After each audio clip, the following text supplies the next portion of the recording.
Hello and welcome to The Blank Potato. I have 3 short horror stories for you today, and if you want to learn more about the authors, link in the description. And the title of the first story is, Am I Beautiful Now? Before we start, I would just like to invite you to please like this video, subscribe if you haven't already, and click the notification bell so you won't miss any of my future uploads. So, get comfy and let's begin. My name is Mark, and this is the first entry of my journal. I'm a patient at St. Mary's Mental Hospital. I want to start by explaining why I'm here and what led me to insanity. It's still hard to talk about it, but here we go. 3 years ago, I broke up with Joanne. Joanne was a nice person, but I lost attraction for her. Not that she was ugly or anything. I had been with her for some years. We were high school sweethearts, and she kinda grew out of her cute face. I'm aware I'm a jerk for saying this. Even worse, I said it to her, which was a huge mistake. Joanne didn't have much self-esteem, and breaking up with her because of her appearance completely destroyed her. In the following weeks, she went through all the 5 stages of grief. First came denial. She kept texting me and calling me. Hey baby, is everything okay? You didn't mean it when you broke up, did you? Then came anger. She called me unholy names, keyed my car, etc. I was aware of how much of an ass I had been, so I let it go. Cue bargaining. She'd call me saying she would lose weight, wear makeup, have surgery. None of that mattered, and by this time, I was growing tired of her behavior. It was also around this time when I met Chloe. After this, I stopped hearing about Joanna. I assumed by then that the depression had set in, followed by acceptance. So, Chloe, she was a beautiful woman. I met her at work, good old water cooler talk and whatnot. She had beautiful blue eyes, blonde hair, soft as silk, and her face looked like that of a doll. It didn't take long before I asked her on a date. We started hanging out and were a couple before long. Over the next few weeks, she started staying over, and I ended up giving her the key. A few months passed, and everything was great. Until that day. I had been calling Chloe all day, but she hadn't picked up once. She wasn't at work either, and nobody had seen her since the day before. I had decided I would go home after work, take a shower, change clothes, and head over to her house to check on her. When I got home, I immediately noticed something was wrong. My door was cracked open. I was sure I had locked it before leaving. When I got inside, there was something on the floor. I turned on the lights, and I saw her. Chloe. She was laying face down on the floor, on a puddle of blood. As I was reaching down to hold her, I heard a sound coming from the bedroom. I realized we weren't alone. Heading for the bedroom, I grabbed the baseball bat I had in the hallway. The bedroom door was slightly open. I pushed it slowly, looking into the room as I entered. I couldn't see anyone. I went in, planning on checking the closet and the windows, when I heard the door closing and locking behind me. As I turned, I can't ever forget what I saw. I let out a scream and threw up when I saw her. Behind me was Joanne, covered in blood, but that's not what caused my reaction. Over her face, crudely sewn, was Chloe's face. Am I beautiful now? And the title of this next story is Living the Good Life. I cannot fathom how my employees are living such a good life when I pay them so badly and treat them so badly. I am one of those employers that tiptoes around labor laws, and a couple of weeks ago, I remember driving past a rich area full of mansions. Everyone who lived in this area was an employee who worked for me. How on earth could they afford such houses on wages that I pay them?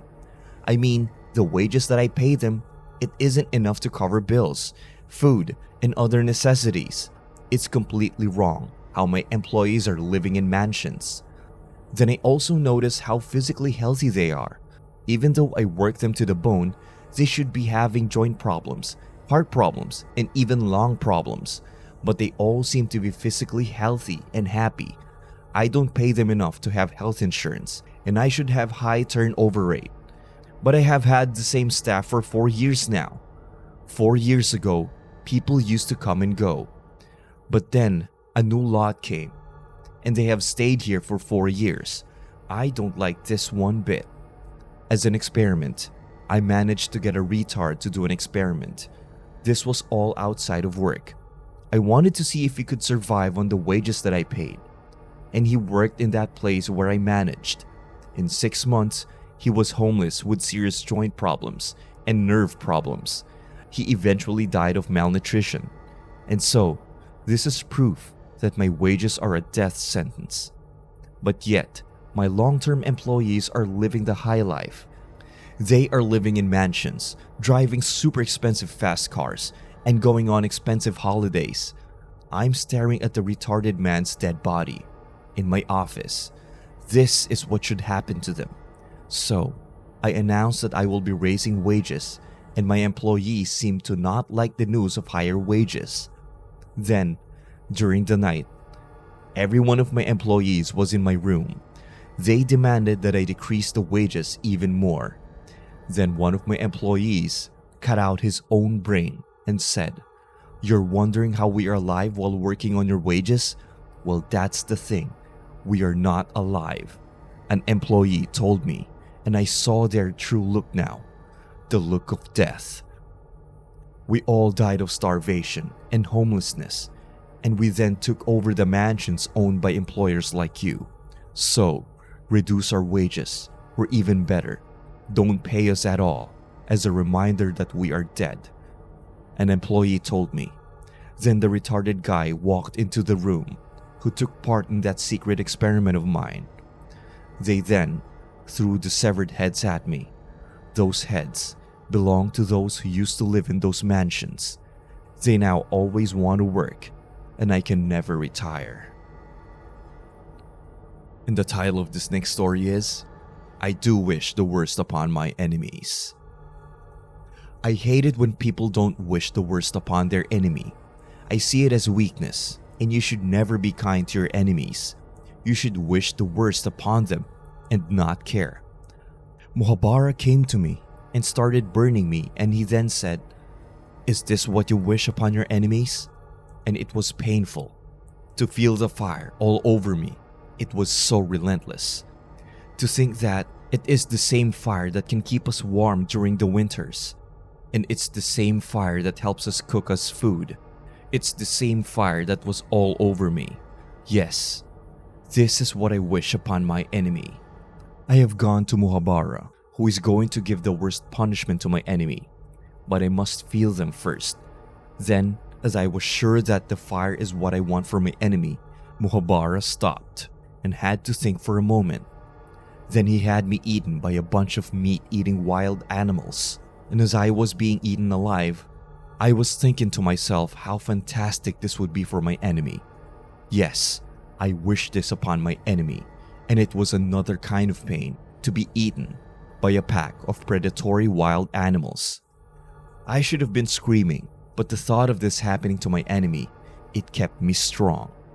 Then, Muhabara stopped for a moment and decided there were much worse things that I could wish upon my enemies.